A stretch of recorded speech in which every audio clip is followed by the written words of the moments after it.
Alors, camarades des peuples d'Afrique, peuple de Côte d'Ivoire, citoyens du monde, mes chers frères et sœurs, peuple de l'Iptako Gourma, frères, soyez salués en vos rangs, grades et qualités depuis vos positions respectives, chers camarades peuples d'Afrique. On ne va pas durer au champ aujourd'hui naturellement, c'est vendredi. Donc, connectez-vous rapidement, on va parler. Je vais vous inviter ici à partager au maximum la vidéo, à la mettre partout à travers le monde entier. Ça fait quelques jours qu'on avait fait des directs ici, vous le savez très bien. Voilà, mais c'était par rapport à un parapotage. Frère, alors, la marche du 4 a été reportée au 11.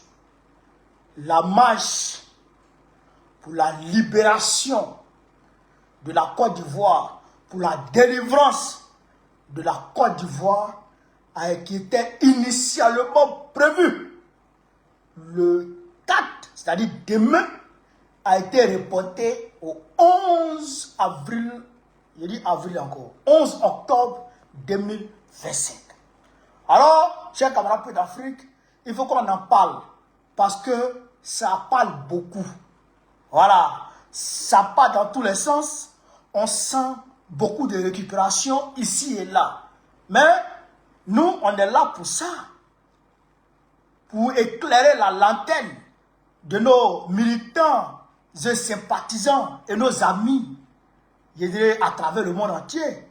Il faut éclairer la lanterne, chers camarades d'Afrique. Ce n'est pas du jeu, on n'a pas vous laisser manipuler les choses. Alors, chers camarades d'Afrique, hier, le PEX, le président exécutif du PPACI, Sébastien Danon Didier, a donné un point de presse. Et il a affirmé que la marche avait été, je dirais, annulée par les autorités actuelles, le régime dramanistanais.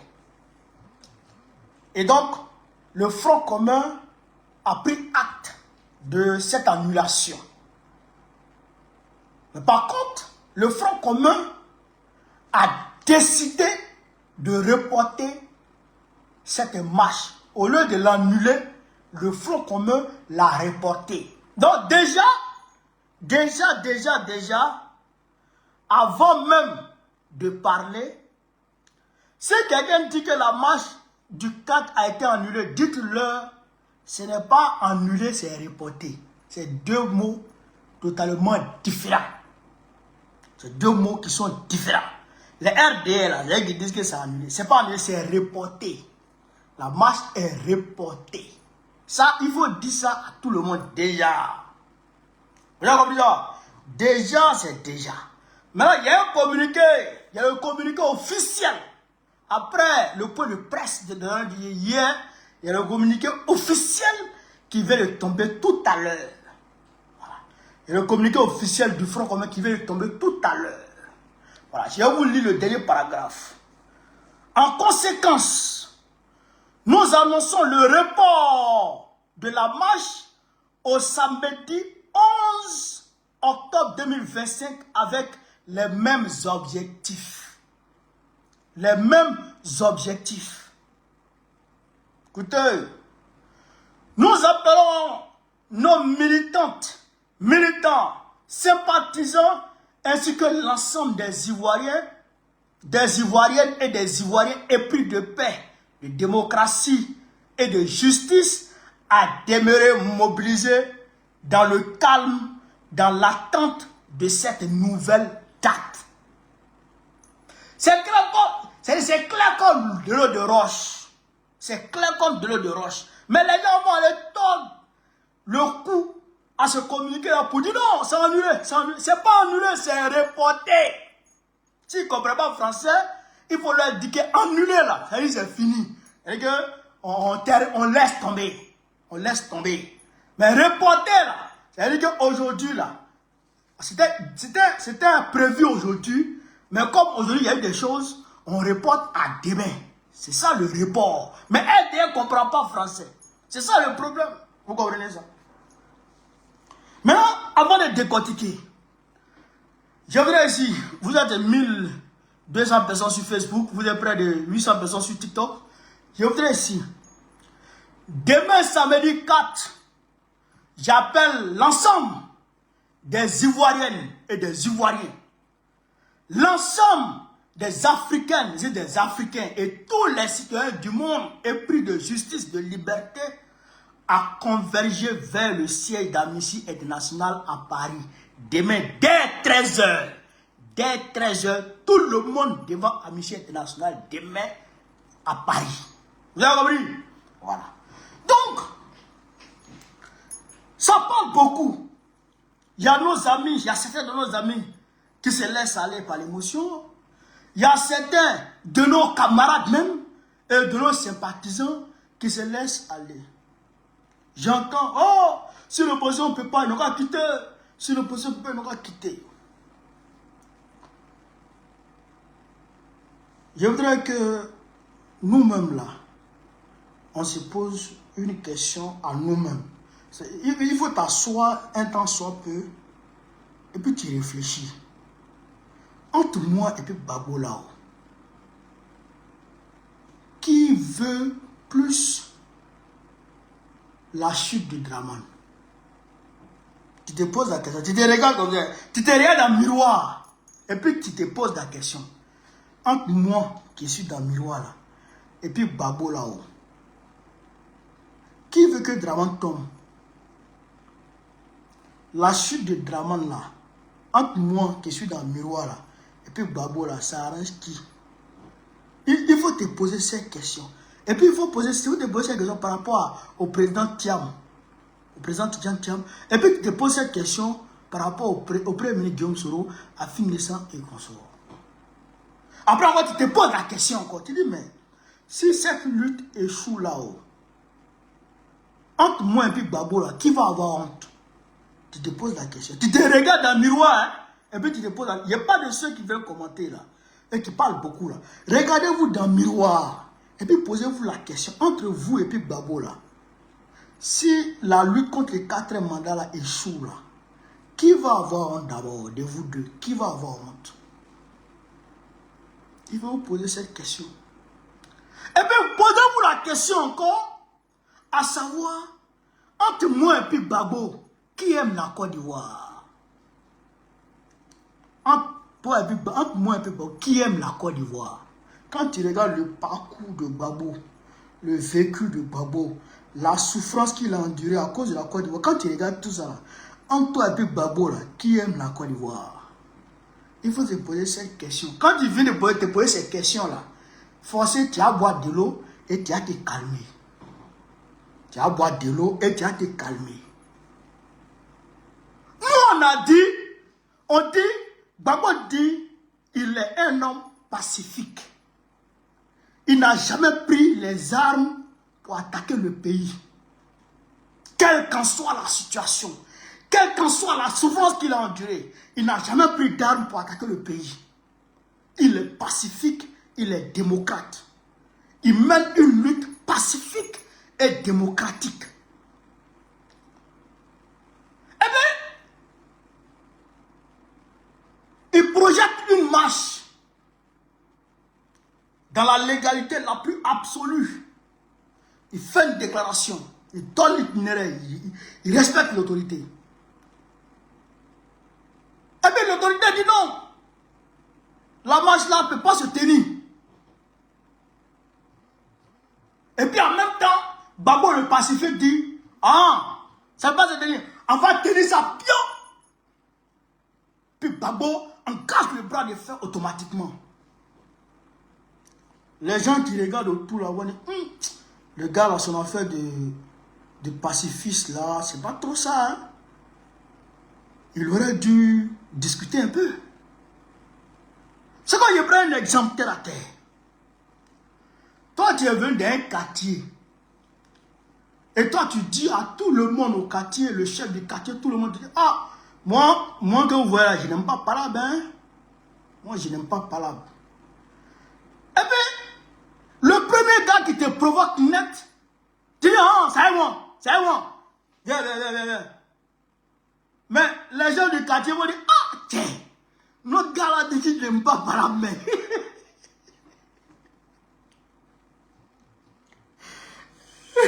Mais dès qu'on l'a provoqué, il a fait un coup de poing pour mettre la bouche de gars.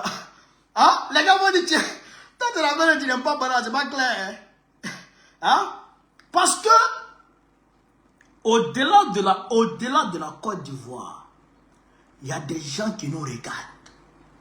Il y a des gens qui nous assistent.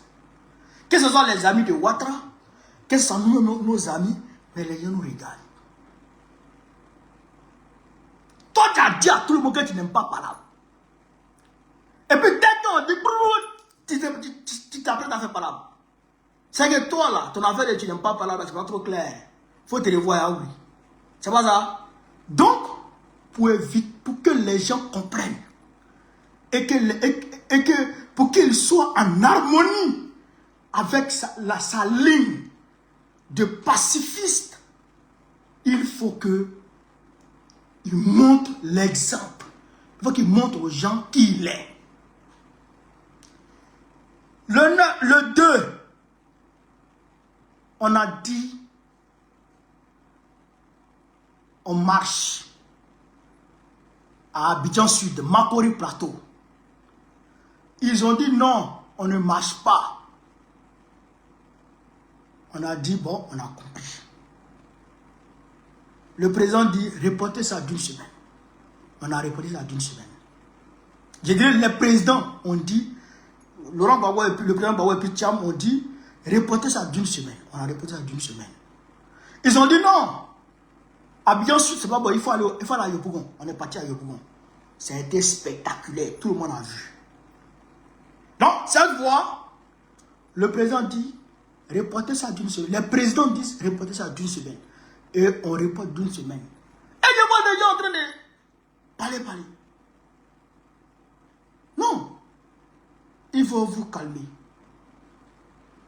Il faut vous calmer. Et je voudrais aussi dire à certaines personnes qui sont en train de dire sur la toile, non, l'opposition ivoirienne est contrôlée par Ado. Opposition que quelqu'un peut contrôler quand tu vois là. Tu sais. Quand tu vois, tu sais. Et puis,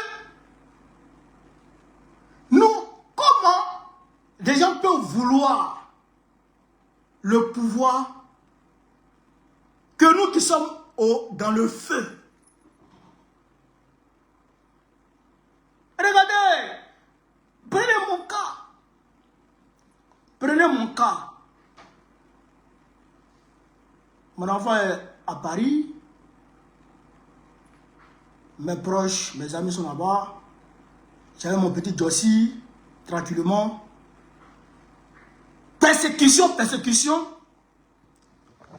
Essayant de me faire taire, j'ai quitté la France pour venir au Burkina Faso, pour venir me battre, pour venir continuer le combat. Sur 100 personnes,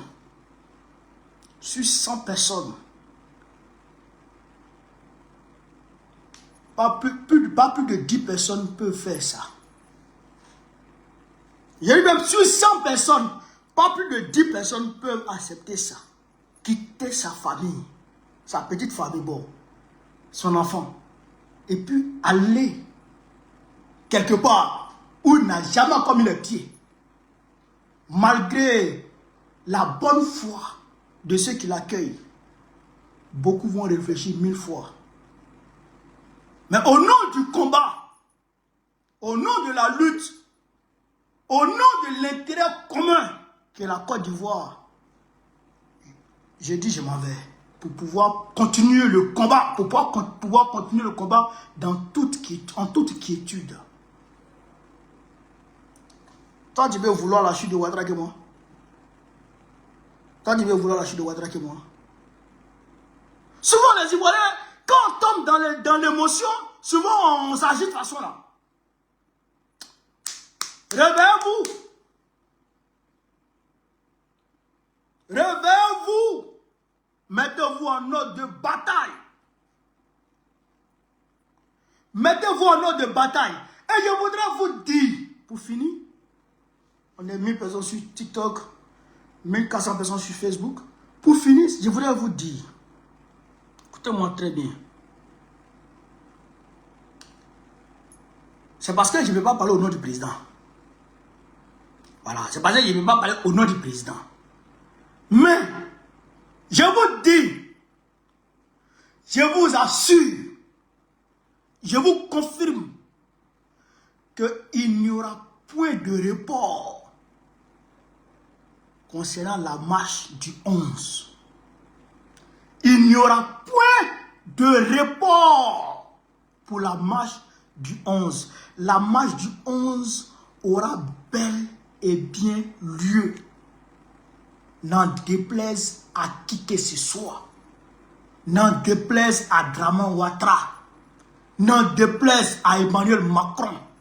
N'en déplaise à la France-Afrique. La marche du 11 se tiendra. Est-ce que vous m'avez compris? Est-ce que vous m'avez compris? Il est fort probable que Ouattara interdise la marche. Ce que moi je souhaite. Stratégiquement parlant.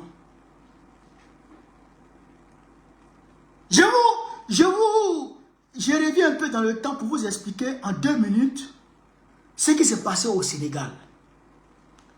De 2021, si ma mémoire est bonne, de 2021 jusqu'en 2024, Macky Sall a autorisé tout au plus, je crois, une manifestation. C'est une seule manifestation. Sinon, toutes les autres manifestations, il les a interdites. Vous comprenez? Il les a interdites. Toutes les autres manifestations.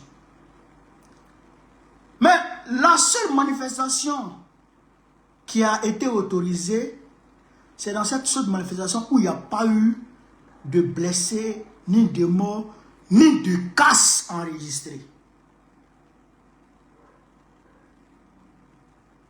Vous comprenez là? Ni de casse enregistrée. Mais toutes les manifestations qu'il a fait interdit, il y a eu des blessés, des casses de tout genre.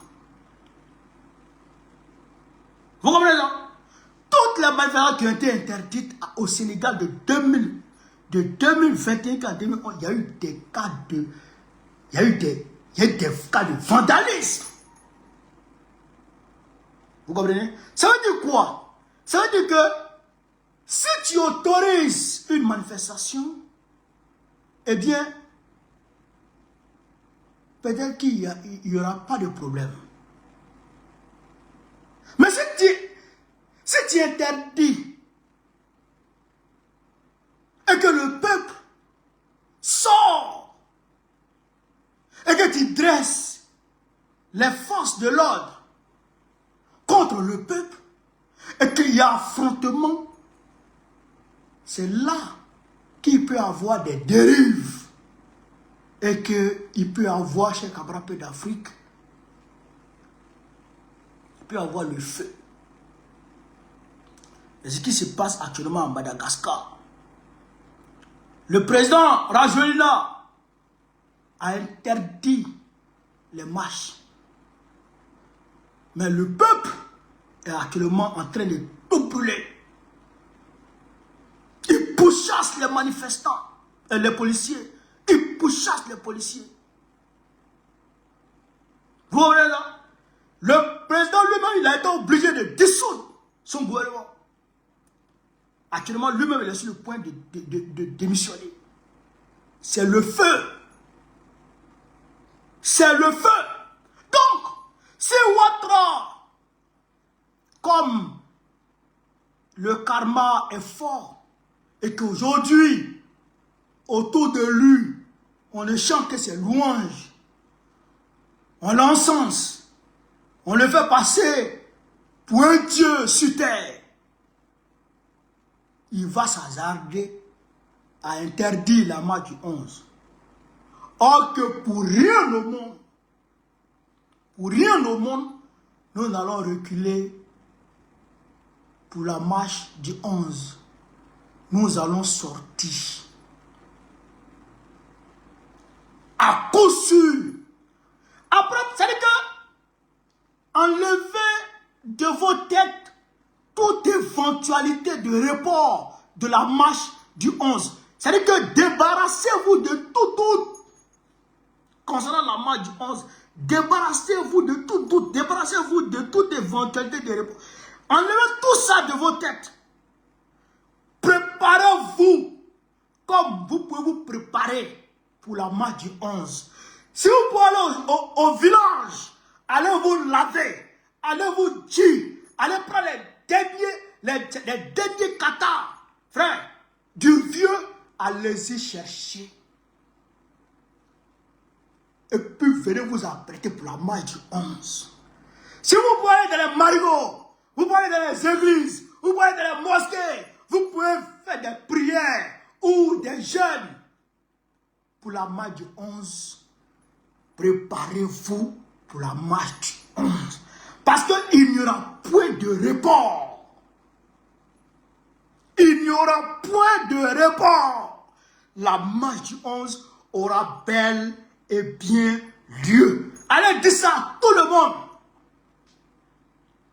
Allez dire à tout le monde que Bangolais dit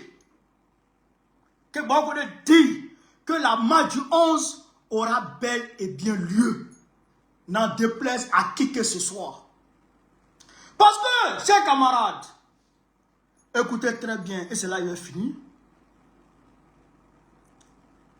Le combat dans lequel nous sommes dépasse la Côte d'Ivoire en tant qu'État.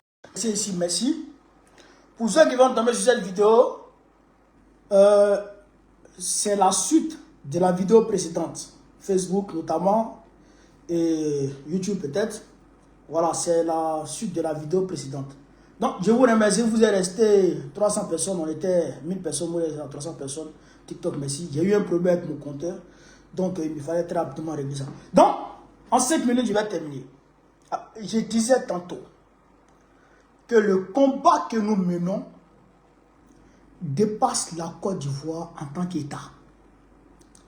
C'est un combat de libération totale de l'Afrique, de décolonisation totale de l'Afrique.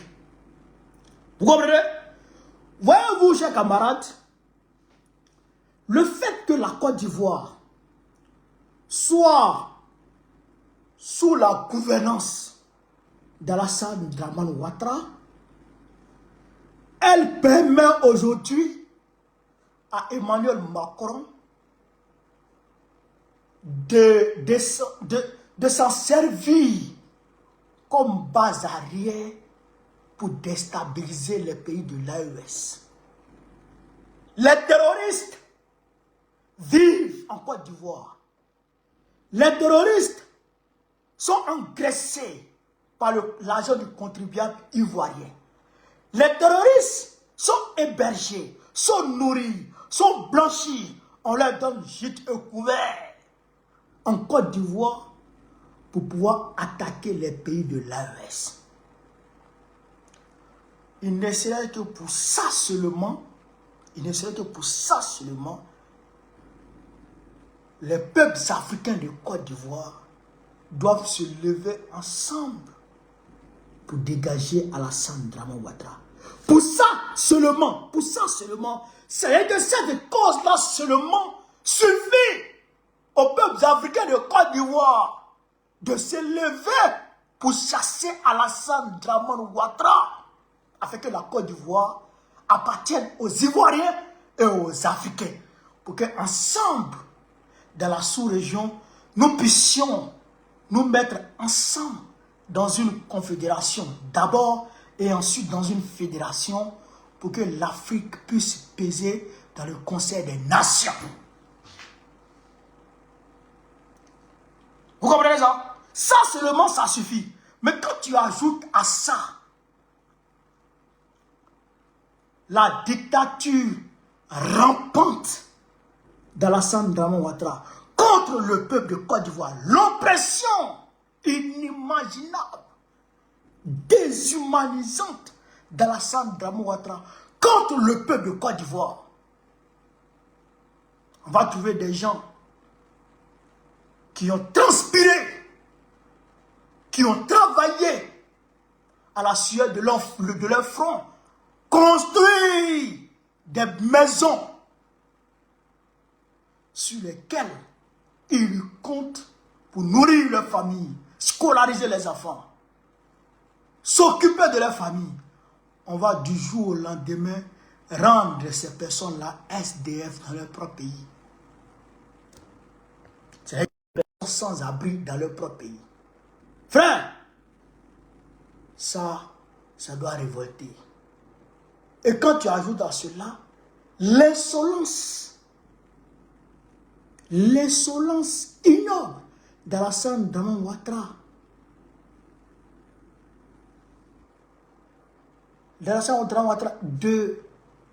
d'écarter les Ivoiriens du jeu électoral de leur propre pays. Emprisonner ceux qui parlent. Enlever les gens nuitamment. Pour les mettre en prison. Quand tu ajoutes à cela, frère, la goutte d'eau a déjà débordé le vase. Il faut que les Ivoiriens se lèvent.